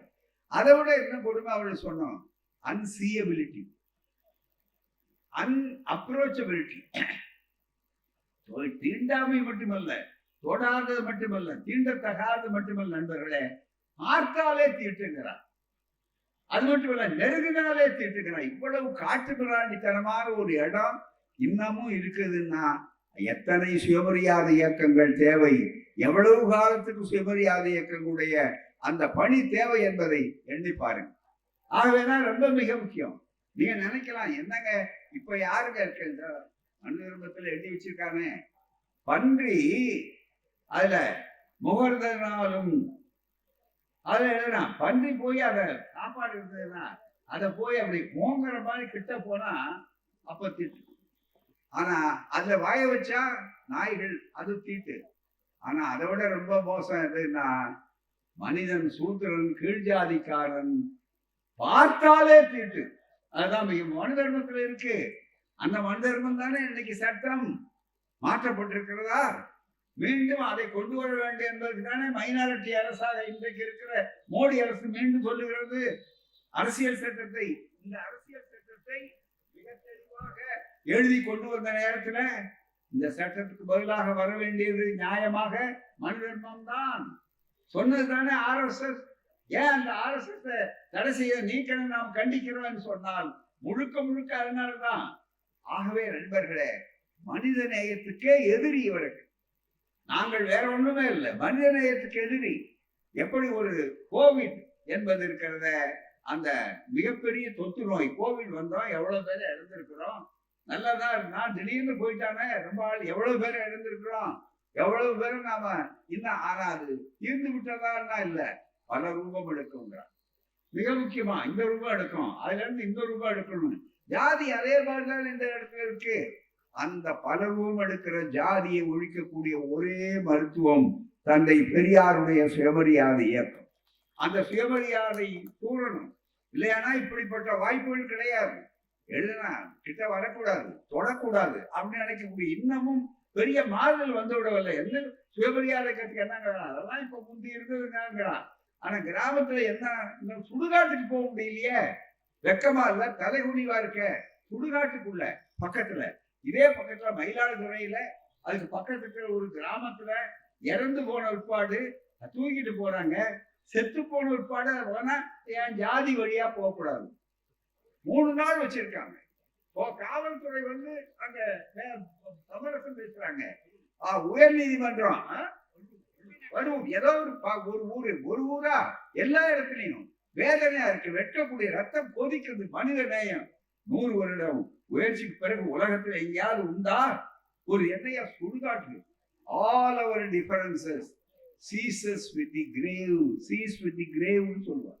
All our difference, என்னோட நம்முடைய மனிதர்களுடைய வேதங்கள் இருக்க வித்தியாசங்கள், அதெல்லாம் அந்த மனித நேயத்துக்குள்ள மனிதன் இறந்து போனப்பாடு வேதம் கிடையாது. அவர் இன்னாரா, நமக்கு எதிரியா, நண்பரான்னு வரக்கூடாது. இறந்தவனுக்கு மரியாதை காட்டும். இதுதாங்க குறைந்தபட்சம் மனித நேயம். இன்னைக்கு என்ன, இன்னைக்கு மிகப்பெரிய அளவுக்கு நீங்க மதம் பேசுறீங்களா, யோகியர்களுக்கா இருந்தா சொல்லணும். மதவெறி பேசுறீங்களா, ஒரே ஒரு கேள்வி கேட்கிறோம். நாங்க தான் ஏன் கேட்க முடியும், எங்களுக்கு ஒன்றும் மதத்துக்கு அப்பாற்பட்டவங்க. நாங்க எல்லா மதமும் எங்களுக்கு ஒழிக்கணுங்கிறது இல்லை. மதத்தை எதிர்க்கக்கூடியவர்களா இருந்தாலும் மதவாதிகள், மதத்தை நம்புறவர்கள் எங்களுக்கு விரோதிகள்னு நாங்க நினைச்சதில்லை. காரணம், நாங்க யாரையுமே விரோதிகள் கருதவில்லை. தத்துவங்களைத்தான், கொடுமைகளைத்தான் விரோதி என்று கருதக்கூடியவர். அவர்கள் வேண்டுமான எங்களை விரோதிகள்னு கருதலாம், அது அவர்களுடைய தவறான பார்வை.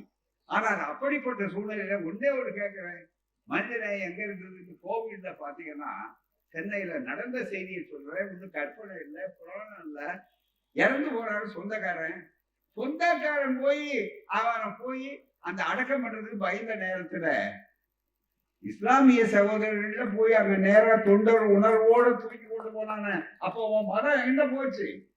எங்க போச்சு உன் மதம்? எங்க போச்சு உன்னுடைய மதத்தினுடைய வெறி? எங்க போச்சு? சிந்திக்க வேண்டாமா? எனவே நாங்கள் அவர்களை, நீங்கள் முஸ்லிம்களாக எப்போது பார்க்கிறீர்கள், நாங்கள் அவர்களை மனிதர்களாக பார்க்கிறோம். மனிதர்கள் எங்க இருக்குதோ அவர்கள் எங்களுக்கு சகோதரர்கள். அது வெறி பிடிச்சவர்கள் யாரா இருந்தாலும் எங்களை பற்றி கவலை இல்லை. அதனால்தான் சொன்ன, பாபர் மசூதி இடிக்கப்பட்ட போது இதே இயக்கம் தான் தமிழ்நாடு முழுக்க நாங்கள் எடுத்து சொல்லி வேகமாக மதவெறி மாய்ப்போம், மனிதநேயம் காப்போம் என்று சொல்லக்கூடியதில்லை. இந்தியா முழுவதும் ரத்தாறு ஓடிய நேரத்தில் இந்த சுயமரியாதை இயக்கத்தினுடைய அடித்தளம் பரவிய காரணத்தால் தான் இது பெரியார் மண்ணாக, திராவிட மண்ணாக இந்த மண் இருந்த காரணத்தால் தான் நண்பர்களே ஒரு உயிர் பலி இங்கு கிடையாது. ஒரே ஒரு உயிர் கிடையாது. நம்முடைய காவல்துறை அந்த நேரத்துல ஜெயலலிதா முதலமைச்சராக இருந்தாங்க. அந்த நேரத்திலும் கட்டுரை எழுதினாங்க இந்தியன் எக்ஸ்பிரஸ் பத்திரிகையில. என்ன எழுதினாங்க? தமிழ்நாடு இவ்வளவு பெரிய அமைதி பூங்காவாக இந்தியா முழுவதும் அமெரிக்காடாக இருக்கிற நேரத்துல ரத்த ஆறு, காஸ்மாபாலிட்டன் சிட்டி என்று கருதப்பட்ட பாம்பேல கூட அங்கே பல கொலைகள் நடந்து கொண்டிருக்கின்றன. ஆனால் தமிழ்நாடு அமைதியாக இருக்கிறது என்று சொன்னால் இதற்கு காரணம் வெறும் லா அண்ட் ஆர்டர் சிச்சுவேஷன் என்பது அல்ல. இது வெறும் சட்டம் ஒழுங்கினால இருக்குன்னு சொல்ல முடியாது. எழுதுறாங்க மிகப்பெரிய கட்டுரையாளர். இன்னும் அந்த கட்டுரை இருக்கு. காரணம் திராவிட இயக்கம், தந்தை பெரியார் இந்த மண்ணை பக்குவப்படுத்தி இருக்கிறார். பெரியார் மண் என்பது பதவிக்காக சொல்லப்படுவதில்ல, மனிதநேயத்தில் நிலைநாட்டுவதற்காக. பெரியார் கேட்டார், என்னுடைய தேசபக்தி, எனக்கு அறிவு பற்று, மனித பற்று தான் தேவை, அதுதான் சுயமரியாதை இயக்கம். ரொம்ப அழகா சொன்னார். தேசபக்தி என்னடா உன் வெங்காய தேசபக்தின்னு கேட்டுட்டு ஒரு வார்த்தை சொன்னார். அவருக்கு வந்த கோபம், அவருக்கு யார் மீதும் தனிப்பட்ட கோபம் இல்லை, தத்துவத்தின் மீது, அக்கிரமத்தின் மீது ஆத்திரம் அவருக்கு தந்தை பெரியாருக்கு வந்தது. பக்கத்து வீட்டுக்காரன் ஒருத்தர் இருக்கான், 10,000 மைலுக்கு அப்பாற்பட்டவன், வெள்ளக்காரன் உள்ள நுழையிறான். அவன் ஆட்சி செலுத்துறான். அவன் ஆட்சி வந்த போது நம்ம அந்நியன் அவனை வளர்த்தணும்னு சொல்றோம். சரி, ஆனா அந்நியனுங்கிறத எதை வச்சு சொல்றதுன்னு கேட்டார் பெரியார். என்னை பொறுத்தவரை மனிதநேய அளவுகோல் எனக்கு முக்கியம். தேச அளவுகோலை விட, மண் அளவுகோலை விட ரொம்ப மிக முக்கியம்னு சொன்ன போது ஒரு வார்த்தை சொன்னாரு. அவன் அங்க இருந்து வந்தா பாருங்க, 10,000 மைலுக்கு அப்பாலும் வந்தவன், நான் கிட்ட போன உடனே ஹலோ அப்படின்னு சொல்லி கை கொடுக்குறான். ஹலோ ஷேக்கன், கை கொடுக்குறான். இந்த பக்கத்து வீட்டுக்காரன் இருக்கா பாருங்க, நான் வந்தாலே குடிக்கணும்னு நினைக்கிறான். பார்த்தாலே தீட்டு, நெருங்கினாலே தீட்டு, தொட்டாலே தீட்டுன்னா இவன் எனக்கு அந்நியனா அவன் எனக்கு அந்நியனான்னு கேட்டார். இந்த கேள்விக்கு இதுவரையில யாராவது பதில் சொல்லி இருக்காங்களா? இதுதான் சுயமரியாதை இயக்கம், இதுதான் மனித நேயம். எங்களுக்கு தனிப்பட்டவர்கள் மீது கோபம் கிடையாது. தத்துவங்கள் மீது, அக்கிரமங்கள் மீது, அநியாயங்கள் மீது, சமத்துவம் என்று சொல்லக்கூடிய நிலையை நீங்கள் வெறுத்து விட்டீர்கள். ஆகவேதான் பகுத்தறிவு, சிந்தனை, கேள்வி கேளுங்கள் அப்படிங்கிறார். கேள்வி கேட்க வேண்டியதானே மிக முக்கியமா. அந்த கேள்வி சாதாரண கேள்வி அல்ல, அந்த கேள்வி மனிதநேயத்தை அடிப்படையாக கொண்டது. ஆகவேதான் இந்த தீர்மானங்கள் இது அத்தனையும் நடந்து கொண்டிருக்கிறது. எத்தனையோ இயக்கம், இன்றைக்கு ஒவ்வொருவரும் இயக்க தோழர்கள் எப்படி ராஜகிரியார் அவர்களை பார்த்து நாம அந்த நூற்றாண்டை கொண்டாடணுமோ அந்த மாதிரி இந்த மேடைக்கு கௌரவம் பேர் இருக்கு. அதே மாதிரி ஐயா நம்முடைய இளங்கோவர்களுடைய துணைவியார் மகேஸ்வரி அவர்கள் இந்த இயக்கத்துக்கு பாடுபட்டவர்கள். எனவே இந்த இயக்கத்துக்காரர்கள் எதையும் எதிர்பார்த்தவர்கள் கிடையாது. சிறையில போயிருக்கிறார்கள். ஜாதி ஒழிப்புக்காக 18 பேர் போயிருக்கிறார்கள். இன்னும் ஜாதி ஒழிந்த பாடு இல்லைன்னு நாங்கள் நினைக்கிறோம். எனவேதான் ஜாதியை ஒழிக்கவும், சமத்துவத்தை நிலைநாட்டவும், பகுத்தறிவை பேணவும், குல தர்மத்தை அழித்து சமதர்மத்தை உருவாக்குவதற்காகவும் தான் இந்த இயக்கம். அதுதான் உட்கார்ந்து இருக்கிறாங்க. அதுதான் மிக முக்கியம். சிறையில பிறந்த குழந்தை இவங்க மிக முக்கியமா மிகப்பெரிய அளவுக்கு போராட்டம். இந்த குடும்பத்துல மட்டும் 100க்கு மேல சுயமரியாதை திருமணம் நடந்திருக்கு. சுயமரியாதை திருமணம் நடந்தா இன்னமும் கூட சொல்றானே மிக முக்கியமா நேரம் அதிகமாகி விட்ட காரணத்தால ஒண்ணு சொல்றேன், இந்த இயக்கம் எவ்வளவு பெரிய காரியம் செய்திருக்கிறது. இன்னைக்கு மிகப்பெரிய அளவு சமீபத்துல உச்ச நீதிமன்றம் இந்த மாதிரி நீதிமன்றங்களை இது அத்தனையும் எடுத்து சொல்லக்கூடிய அளவிற்கு வரக்கூடிய வாய்ப்பை பெற்றிருக்கிறோம். இப்ப சமீபத்துல உங்களுக்கு தெரியும், ஒரு இதுவரையில திராவிட இயக்கம் தோத்ததே கிடையாது. அனைத்து சாதியினரும் அர்ச்சகராகன்னு சொல்லும் போது ஐயா சொன்னார் ஒரே வார்த்தை, வேணும் கலைஞர் அவர்கள் பெரியார் நெஞ்சில் தைத்த முல்லை நான் அகற்றாமல் புதைக்கிறேனேன்னு சொன்னார், வருத்தப்பட்டார். ஆனால் அதை அவர்கள் அதே சட்டத்தை செல்ல வைத்து அதை நடைமுறையை பண்ணி துணிச்சலா ஒரு ஆட்சி வந்த உடனே முதல் பணியாக நம்முடைய திராவிட மாடல் முதலமைச்சர் தான் எடுத்துக்காட்டி அங்கே அர்ச்சகர்களாக அனைத்து சாதியினரும் அவர் மட்டும் உள்ள பெண்களும் மணியாற்றா உள்ள போய் ஓதுவார்களா இருக்கலாம் அப்படின்னு மகளிரும் போனார். என்ன கொடுமை, பகுத்தறிவு குரல் இல்லையா? கடவுள் பேர் சொல்லும் போது மட்டும் வரிசையா பெண்கள் கடவுளாக சொல்றான். கஞ்சி காமாட்சி, மதுரை மீனாட்சி, காசி விசாலாட்சி, இன்னும் எத்தனை ஆட்சி வேணாலும் சொல்லு. ஆனா அவங்களுக்காக பெண்ணு மணி அடிக்க வேண்டாமா? இல்லையா? பெண்ணே உள்ள வரக்கூடாதுன்னு பெண்ணை பார்த்து சொல்லுவாங்களா? மிக முக்கியமா என்ன இது பிள்ளையார் கதையா? அம்மா குடிக்கும் போது ஆம்பளை உள்ள போகணும்னு அவசரமா நினைச்சு போனான்னு எழுதி வச்சிருக்கேன். அது மாதிரி கொச்சைத்தனமான கதையா இது? இல்லையே. பெண் கடவுள் இருக்கு, அப்ப பெண் அர்ச்சகர் ஏன் இருக்கக்கூடாது? சிந்திச்சானா? இல்லையே. பக்தி போதை, ஆகவேதான் அவளை சிந்திக்க விடல. அப்படிப்பட்ட சூழ்நிலையில ஒன்றே ஒன்று சொல்லுகிறேன், இந்த இயக்கம் தோற்றதில்லை, இந்த இயக்கம் வெற்றி. அப்பதான் தந்தை பெரியார் சொன்னார், என்னுடைய வெற்றிகள் என்பது வேண்டுமானால் தாமதமாகலாமே தவிர நான் ஒருபோதும் தோற்றதில்லை. என்னுடைய இந்த 100 ஆண்டு கால வாழ்க்கைகளை என் தந்தை பெரியார் சொன்னார். அதுதான் மிக முக்கியம். அப்படி வரும்போது ஒன்றே ஒன்று சொல்லி நான் நிறைவு செய்ய விரும்புகிறேன். இது உச்ச நீதிமன்றத்தில நீதிபதிகள் நியமனத்தை பொறுத்து மிக முக்கியமாக இந்த கொலீஜியம்னு ஒரு முறை இருக்கு பாருங்க. மூத்த நீதிபதிகள் 5 பேர் 4 பேர் அவங்க சேர்ந்து அவர்கள் முடிவு செய்து அரசாங்கத்துக்கு பரிந்துரை செய்வார்கள். அவர்கள் தான் உயர் நீதிமன்ற நீதிபதிகள், உச்ச நீதிமன்ற நீதிபதிகளை எடுத்து அவர் சொல்வார். இதுல நாங்க என்ன கேட்டோம்னா, சமூக நீதி சட்டம். அதுல மிக முக்கியமாக 50%, 69% பற்றி எல்லாம் நண்பர்கள் இங்க சொன்னார்கள் போதாம.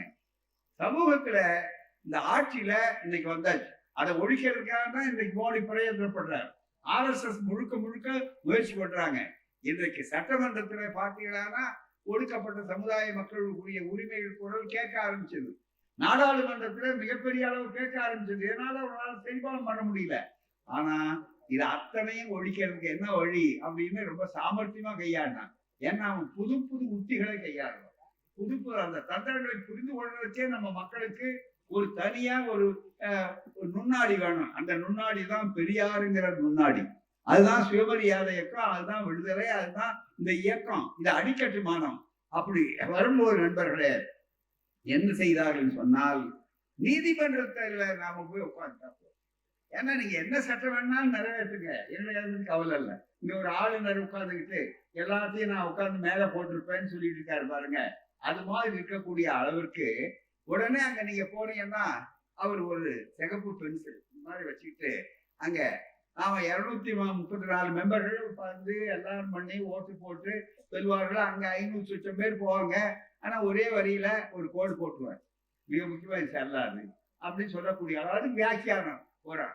அந்த வியாக்கியானம் மாறும் காலங்காலமா. காரணம் என்னன்னா, மக்கள் கருத்தை நம்ம உண்டாக்கிக்கிட்டே போனா தானாவே அந்த இயக்கங்கள் மாறும், மாறி தீரும் என்பதற்கு அண்மையில இருக்கிற ஒதுக்கீடு பற்றி நான் கலைஞர் செய்த அருந்தியர்களுக்கான அந்த ஒதுக்கீடு இருக்கு பாருங்க, செல்லும் என்று சொல்லி வழிகாட்டி மற்ற இடங்களுக்கு சென்றாங்க. சமீபத்தில் பெற்றிருக்கிற வெற்றி. இந்த மாதிரியான ஒரு வாய்ப்பு வந்த போது ஒரு பெரிய வெற்றி என்னன்னா, நீதிபதிகளை நியமனம் பண்ணும் போது அதுல சமூக நீதி வேணும். அப்படி மந்திரிகள்ல கேட்கிறோம், மற்றதுல கேட்கிறோம், MLAக்கள் வந்து சேர்றாங்க, MP-க்கள் வந்து சேர்றாங்க. ஆனா அதுக்கு வேணும்னு கேட்ட போது அப்ப என்ன சொன்னாங்க, அது வகுப்புவாதம். அதுல போய் வகுப்புவாதம் பார்க்க முடியாதுங்க, தகுதி திறமை, மெரிட் அண்ட் எஃபிஷியன்சி அதுதான் பார்க்கணும்னு சொல்லி நாங்க ஏதோ தோத்து போனவங்க எல்லாம் ஃபெயிலானவங்க எல்லாம் அங்க வந்து நியமனம் பண்ணுங்கன்னு சொல்ற மாதிரி இருக்கக்கூடியதான் நினைத்தாங்க. ஆனா பெரியார் வெற்றி பெறுவார், இந்த இயக்கம் வெற்றி பெறும், திராவிடம் பெரியார் மண் வெற்றி பெறும். அதுதான் இந்தியாவுக்கு வழிகாட்டியா இருப்பது என்பதற்கு ஒரு சின்ன உதாரணத்தை மட்டும் சுயமரியாதை இயக்கத்துடைய வெற்றிகள் சொல்றேன். அது நினைத்து பாருங்க. இது சுப்ரீம் கோர்ட் ஆஃப் இந்தியா, உச்ச நீதிமன்றத்துல ஒரு அறிவிப்பு. அண்மையில தமிழ்நாட்டில இருந்து ஒரு நீதிபதி அவர்கள் உங்களுக்கு சொன்னார், மிகப்பெரிய அளவிற்கு அவர் தெரியும், மகாதேவன் அப்படின்னு. அந்த நீதிபதி அவர்கள் நாகர்கோவில்ல இருந்து வந்தவர்.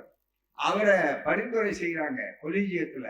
அவர்கள் பரிந்துரை செய்கிற போது, justice R Mahadevan is the judge of the Madras High Court presently acting by the Chief Justice என்று ஆரம்பித்து அவரை பத்தி சிபாரிசு பண்றாங்க. அப்ப சிபாரிசு பண்றதுல என்ன சொல்றாங்கன்னு கேட்டா, முதல் முறையா முதல்லலாம் வகுப்பாளர்னு சொன்னாங்க ஆரம்பத்துல. அதே கொலீஜியம், அதே நீதிபதிகள், அதுல பெரும்பாலும் பார்ப்பன நீதிபதிகள் இருக்கிறாங்க. இருந்தாலும் இந்த காலப்போக்கு இருப்பாருங்க. இந்த இயக்கம் மக்கள் இயக்கம் வலுப்பெற வலுப்பெற நியாயங்களுடைய அந்த வாதம் மிக வலிமையாக ஆக நிலைமை மாறித்தான் ஆக வேண்டும். கட்டாயம் நாங்கள் வெற்றி பெற்றே தீருவோம். இது இயற்கை, சமூக விஞ்ஞானம் என்று சொல்லக்கூடிய அளவில் வரக்கூடிய அளவுக்கு வாய்ப்பு இருக்கிறது. Mr. Justice Mahadevan is a judge of the Madras High Court and is presently the acting Chief Justice. Being conversant with the work of the Justice Mahadevan on the judicial side and a senior judge of the High Court, அவருடைய திறமைகள், அவருடைய சட்ட நிபுணத்துவம் இதெல்லாம் நமக்கு நல்லா தெரிஞ்சு is eminently suitable for the appointment of the judge of supreme court. அவர் ரொம்ப சுப்ரீம் கோர்ட் நீதிபதி ஆகிறதுக்கு தனி தகுதி உள்ளவர்கள் மேல எழுதிட்டு அடுத்தபடியா இருக்கு பாருங்க, அதுதான் மிக முக்கியமானது. Justice Mahadevan belongs to a backward community from the state of Tamil Nadu. His appointment will bring diversity to the bench. இப்போதாங்க இதுக்கு முன்னாலே டைவர்சிட்டி இல்லையா? இதுக்கு முன்னால் இந்த டைவர்சிட்டி எங்க போச்சு? இப்போதான் டைவர்சிட்டிக்கே உங்களுக்கு பார்வை தெரியுதா? அதுதான் சுயமரியாதை கற்ற பெரியார் மண்ணுடைய வெற்றி நண்பர்களே. இதுக்கு முன்னோடி யாரு? கலைஞர், நூற்றாண்டு விழா நாயகர் கலைஞர். பெரியார் சொன்னார், எப்பவுமே திராவிட கழகத்திலிருந்து கிளம்பும். பெரியார் சொன்னார், ஆட்சி செய்தார். ஒரே வார்த்தை இது. பெரியார் திராவிட இயக்கத்துல காமராஜர் காலத்துல பெரியார் பள்ளிக்கூடம் வைக்கிறதுக்கு காரணமானார்னு ஆழ்ந்த உடல்ல ஒரு கட்டுரை எழுதினாங்க. காமராஜர் பிறந்தவர் இல்ல, பெரியார் நேரத்துல. உடனே ஒருத்தர் அடுத்த வாரம் கழுத எழுதுறாரு பொறுக்காம, என்னங்க நீங்க தான் பள்ளிக்கூடம் வச்சீங்க, பெரியாருக்கு என்னங்க சம்பந்தம் இல்லை அப்படி கேட்டாரு. அதுக்கு ஒரே வார்த்தையில ஆனந்த உடல்ல பதில் போட்டாங்க தெரியுமா? காரணம் பெரியார், காரியம் காமராஜர். காரணம் பெரியார், காரியம் காமராஜர். காரணம் பெரியாருங்கிறது அப்படியே இருக்கு. காரியம் வந்த ஆட்சிகள் எதுவா இருந்தாலும். கலைஞர் கேட்டார், ஏன் 110 வருஷம் அவரை கூப்பிட்டு பாராட்டுறாங்க, ஐஏஎஸ் அதிகாரி கூப்பிட்டு பாராட்டுறாங்க சென்னையில எல்லாரும், ஐயா உங்களாலதான் நாங்க இத்தனை பேர் வந்தோம் அப்படின்னு. நாம இருந்தா சராசரி மனிதர்கள பெரியார். உடனே தபால் ஏன் உழைப்புக்காக ரொம்ப நன்றி, நாங்க இப்பாவது ஒத்துக்கிட்டீங்களேன்னு அவர் சொல்லல. நீங்க எல்லாம் என்ன சொன்னீங்க, உங்க அறிவுப்படி உங்க அனுபவப்படி வந்திருக்கீங்க, உங்க உழைப்படாத. நான் ஒன்றும் பெரிய பங்களிப்பு இல்லை ஐயா, அடக்கத்தோடு சொல்லி சொன்னாரு. நீங்க இதை சொல்ற நேரத்துல நான் உயர் நீதிமன்றத்து வரலாறு புரட்சிக்கிட்டு இருக்கேன். 110 வருஷம் உயர் நீதிமன்ற வரலாற்றுல ஏயா ஒரே ஒரு தாழ்த்தப்பட்ட வரலையா? ஒரே ஒரு ஆதி திராவிட சமுதாயத்தை சார்ந்த வரக்கூடாதா? இவ்வளவு அதுக்கு முன்னால ஆள் கிடைக்கலன்னு சொன்ன, இப்ப நிறைய பேர் படிச்சுட்டாங்களே, அவங்க வரக்கூடாதான்னு முதல் கேள்வியை கேட்டவர் தந்தை பெரியார். கேட்டது மட்டுமல்ல, திரும்பி வரும்போது சொன்னார், கார்ல ஏறி வர்றோம், என்னப்பா சொன்னார், நான் ஆசிரியர் நாளைக்கே இதை வச்சுக்கிட்டு உடனே ஒரு தலையங்க எழுதுங்க, முதலமைச்சருக்கு கவனத்துக்கு கொண்டு போங்க அப்படின்னார். கலைஞர் முதலமைச்சர் இதை எழுதுற உடனே சாயந்தரம் போன் பண்ணிட்டார் கலைஞர், ஐயா பேசுறதுக்கு உடனே வந்துருச்சியா, நான் தகவல் பண்ணிட்டோம், ஒரே ஒரு சிக்கல் தான் இதுல இருக்கு. பட்டியலை எடுத்து பார்த்தா முதல் பட்டியல வரிசைப்படுத்தி இருக்கிற பட்டியல்ல 12வது தான் இருக்காரு ஒருத்தர். அவன் சீனியர்லாம் போனா முடியா வராது. ஆகவே நீங்க என்ன பண்ணுங்க, முடிஞ்சதுன்னா தலைமை நீதிபதி தான் இப்ப முடிவு பண்றவர். அங்க உயர் நீதிமன்றத்துல தலைமை நீதிபதிக்கு பண்ற மாதிரி ஒண்ணு சாமர்த்தியமா செஞ்சிருக்காங்க கலைஞர் கூப்பிட்டு. உடனே அவருக்கு சேர்ந்து ஒரு அறிக்கை எழுதுற மாதிரி எழுதணும், பெரியாருடைய கருத்து. அவர் கூப்பிட்டாரு, எனக்கு ஒண்ணு ஆட்சேபனை, தாராளமா நான் பரிந்துரை செய்யறேன்னு எல்லாரும் உட்கார்ந்தாங்க. அடுத்த நிமிஷத்துல அவர் தான் கலைஞர். 3வது நாள் உடனே ஒரு விருந்து ஏற்பாடு பண்ணாங்க. அது சந்திக்க கூடாது அவங்க, ஆனா விருந்து சந்திக்கலாம். அந்த விருந்து ஏற்பாடு பண்ணாங்க. நான் சொல்றேன், இப்ப ரகசியமே இல்லைங்க, நாங்க எத்தனை விஷயம் இந்த மாதிரி செஞ்சிருக்கோம் அப்பதான் தெரியும். மிக முக்கியமா இது என்ன இப்ப என்ன ரகசியம், 100 ஆண்டுகள் ஆயிடுச்சு. அதனால அப்புறம் எல்லாம் இப்ப அரசாங்கத்துல கான்பிடென்ஷியல் ரிப்போர்ட்னு வச்சிருப்பான், ஒரு குறிப்பிட்ட வருஷத்துக்கு பிறகு அது வெளிப்படையா சொல்லுவான். அந்த வேலை தான் இப்ப நாங்க செஞ்சுட்டு இருக்கிறது. நம்ம மிக முக்கியமா மிக தெளிவா அங்க வரும்போது அங்கே சொன்னாரு, என்ன செய்யணும்னு அவர்கிட்ட போய் சொன்னோம். அப்படியா, 12வது ஒருத்தர் இருக்காரு, பாக்குறேன் அப்படின்னாரு. பாக்குறேன்னு சொல்லக்கூடாதியா, ஐயா உட்காந்துருக்காரு, ஊருக்கு போகணும் கேட்டுவாங்கிறாரு, திருச்சி போகல கேட்டுவாங்கிறாரு. சிஎம் ஒத்துக்கிட்டாரு, அதுல ஒண்ணு தரல, நீங்க அனுப்பிச்சுக்கணும்னா சரியா வருவார், அவ்வளவுதானே அப்படின்னாரு. உடனே பார்த்தார், வரதராஜன் ஒரு பேர் இருந்தது, ரொம்ப நேர்மையானவர், திறமையானவர் அப்படின்னு. அந்த வரதராஜன் கருப்பா சேப்பான்னு இவருக்கு தெரியாது. அவருக்கு பெரியார்னு ஒருத்தர் இருக்காருன்னா அவருக்கு தெரியாது. அதனால நம்ம ஆளுங்க ரொம்ப பேருக்கு அப்படித்தான் இருந்திருக்காங்க. ஆகவே இது அத்தனை இருந்த நேரத்துல உடனடியாக போனார். அவருக்கு அந்த எழுதினாங்க. என்ன எழுதி அனுப்பினார்னா, தலைமை நீதிபதி அப்ப மிக முக்கியமா இருந்தவர் நம்முடைய மிக முக்கியமான வீராசாமி, ஜஸ்டிஸ் வீராசாமி. அதனாலயே அவர் மேல பழி போட்டாங்க. அதுதான் மிக முக்கியம். யாரெல்லாம் இந்த கொள்கையை சொன்னாங்களா அவர் மேல திடீர்னு சொன்னாங்க. என்னென்ன புழுகிறான் தெரியுங்களா? கருணாநிதியுடைய கருப்பு படம் நெருக்கடி காலத்துல நாங்கெல்லாம் அது வீராசாமிகிட்ட கொடுத்திருக்காரு. வீராசாமிகிட்ட ஒரு பக்கம் கொடுத்திருக்காரு, இன்னொரு பக்கம் வீரமணி கிட்ட கொடுத்திருக்காரு.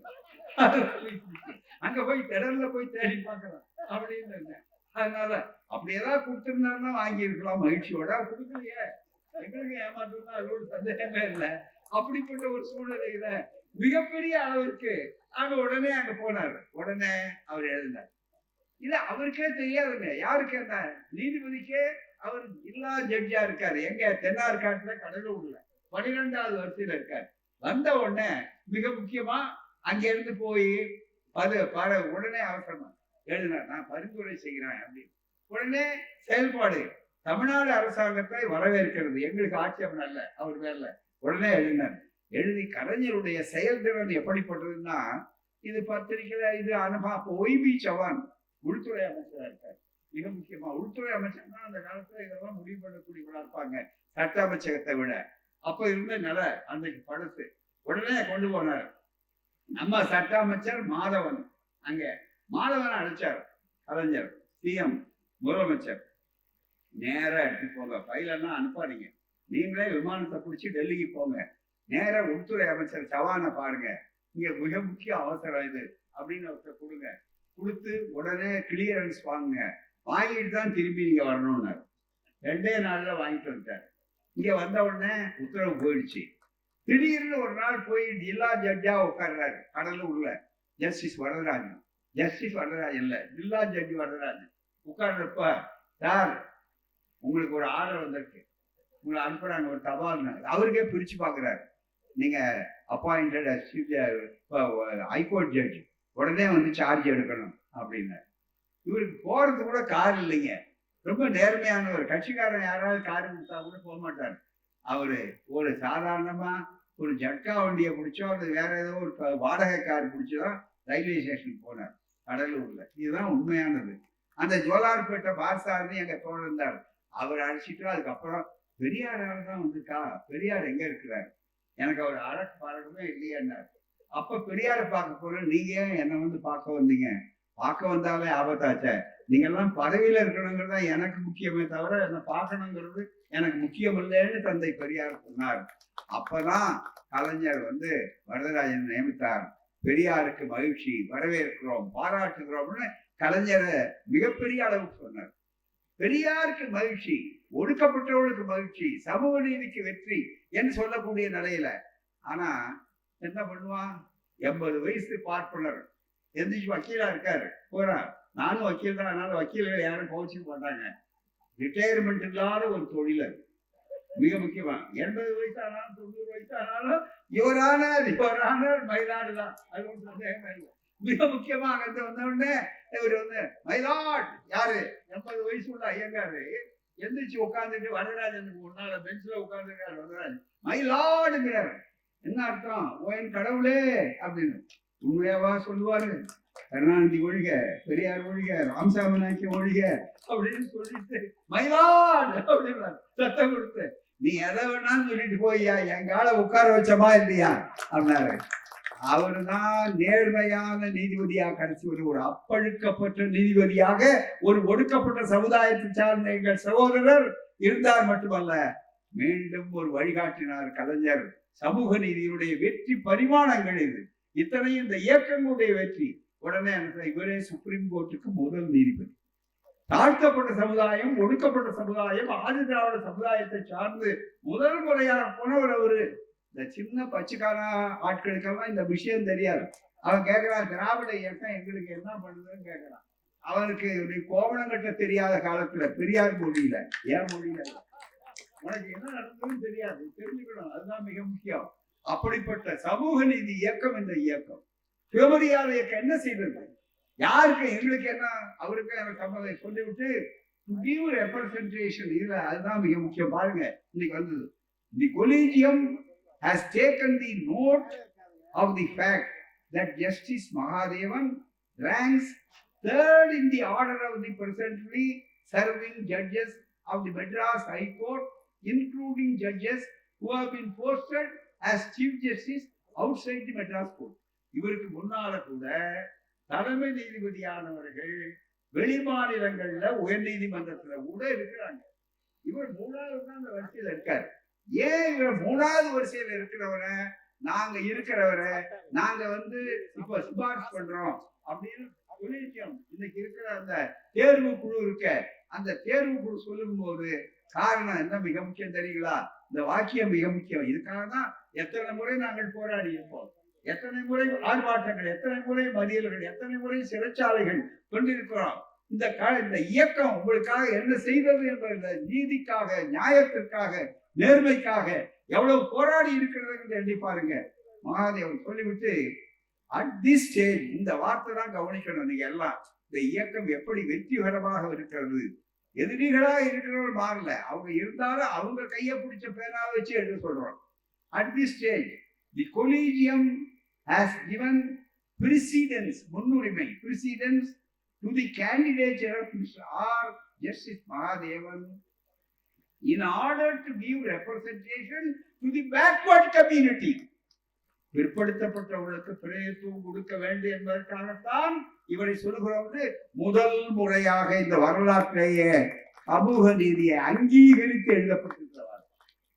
இந்த இயக்கம் இல்லாவிட்டால் என்ன ஆகும் தோழர்களே? அதனால்தான் இந்த பெரியார் மண், அதனால்தான் திராவிட மண், அதனால்தான் இன்னமும் அந்த போராட்டம் நடக்கிறது. எனவே தோழர்களே, சுயமரியாதை இயக்க பொன்விழா என்பது வெறும் விழா கோலத்துக்கு அல்ல, வெளிச்சத்துக்காக அல்ல.